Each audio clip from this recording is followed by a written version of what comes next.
So we can all agree that the GoPro does the basics right. It's got great quality video, 5.3K, 25 frames per second in wide is what we're shooting. Also has really good audio straight out of the camera.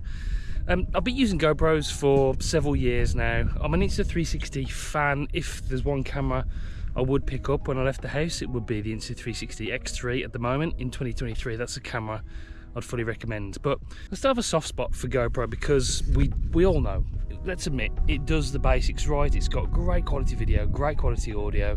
But there's one accessory that I'd recommend to all of you over everything. I just think there's one thing that you should buy, and it just makes the GoPro that little bit better.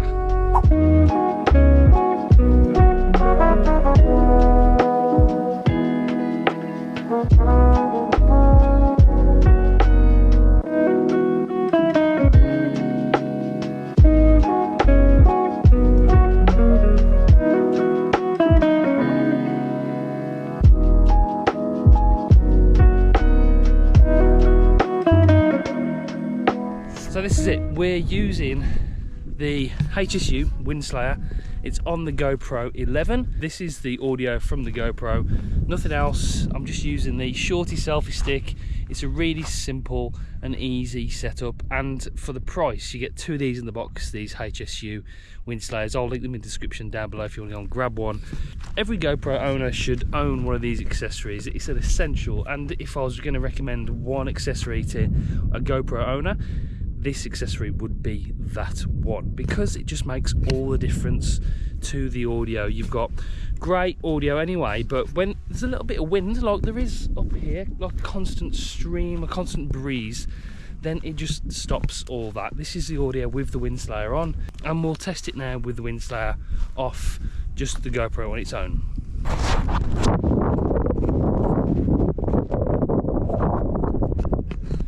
So this is the GoPro on its own, no Windslayer on it, just the selfie stick attached to the mount on the bottom of the camera, nothing else, built-in audio with the camera. The wind just dropped a little bit,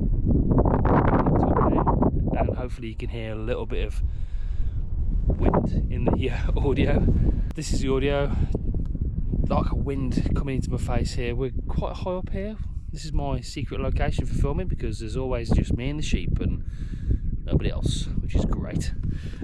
So yeah, you can hear what it's like with just the GoPro, no Windslayer on. We'll put the Windslayer back on now.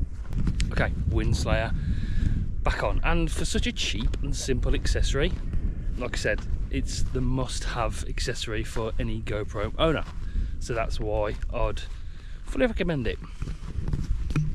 This is all it is. It's a bit of foam that just fits over your GoPro, just like that. It really is as simple as that. Like I said, they're a few pounds. I'll link them in the description. There is two in the box, and it just sort of goes over it like that. Fits nicely over the microphones on the front and the back, so you get in 360 wind protection. There are some settings I'd recommend that you change to get the best picture and audio quality. Now, for instance, I've got wind off because I just think the wind reduction in the camera just makes it sound a little bit weird.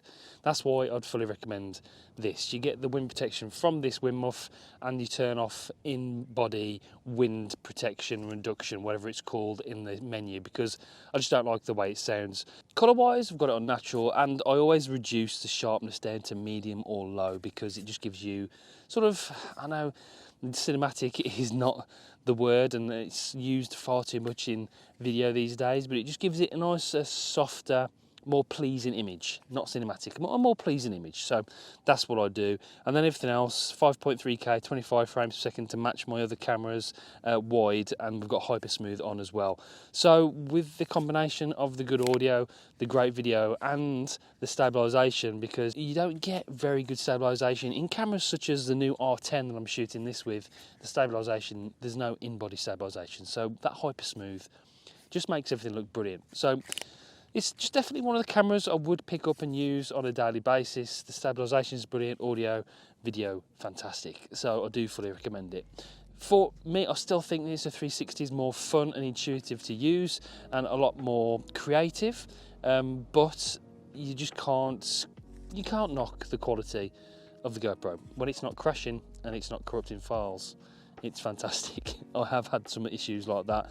The odd issue as well crops up where you have to take the battery out of the camera. That's a little bit annoying to reset it and everything, but apart from that, you know, it's still a good camera. So that's it for this one. I hope you enjoyed it. I hope it helped. The HSG Windslayer, fully recommend the accessory. I'll link it in the description down below.